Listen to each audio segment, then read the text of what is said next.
Chief of Staff of Ukrainian President Volodymyr Zelenskyy has resigned after an anti-corruption raid on his home.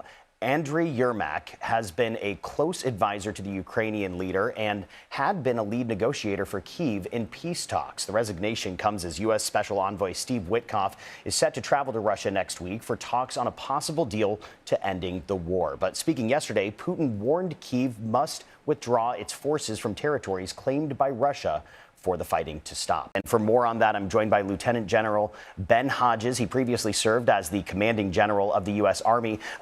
Commander, thank you for coming on. We've seen a lot of movement on a possible peace deal in Ukraine recently, but if an agreement isn't reached, do both sides have the ability to keep on fighting? Well, Tom, of course they do. I mean, the Ukrainians are defending their country. They know what happens if they lose and you have Russian forces going into more Ukrainian towns and cities. They already know how this is going to end. And that's why for them, it's been a non-negotiable thing or a non-starter that they have to give up land to Russia, particularly land that Russia has not even captured yet. So the outcome for Ukraine is bad, as well as for Europe, because you'll see millions more refugees heading into Central and Western Europe. On the other hand, Russia is on the clock also. Their economy is in trouble. Their oil and gas industry is getting hammered by Ukrainian long-range fires. That is making it difficult for them to sell oil and gas to their customers, which is what, of course, pays for this war. I want to correct myself really quick. I called you commander. You are lieutenant general. So I just want to clarify that and apologize for that.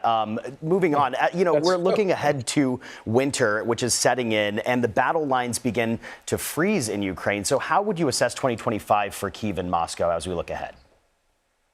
Well, I think it's useful to keep in mind, we've been hearing about the fall of Prokhorovsk now for over a year, and the Russians have still not been able to take it at enormous costs, hundreds of thousands of casualties. And so even if they do capture Pokrovsk in the coming weeks, and it's not certain they will, but even if they do, then you'd have to ask, so what? They don't have capabilities that could exploit that. So probably where we are now on the ground is much what it's going to look like for the coming months, unless there's some significant change externally. In the meanwhile, Ukraine is going to continue to attack Russia's oil and gas infrastructure, which will make it very difficult for Russia to continue exporting oil and gas. But there's no denying that it is a terrible situation for troops on the ground and for Ukrainian families that are being attacked every night as well.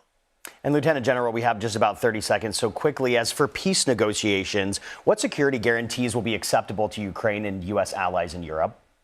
Well, everybody knows that Russia will never live up to any agreement. They never have. They've violated everything. Even President Reagan used to talk about trust but verify.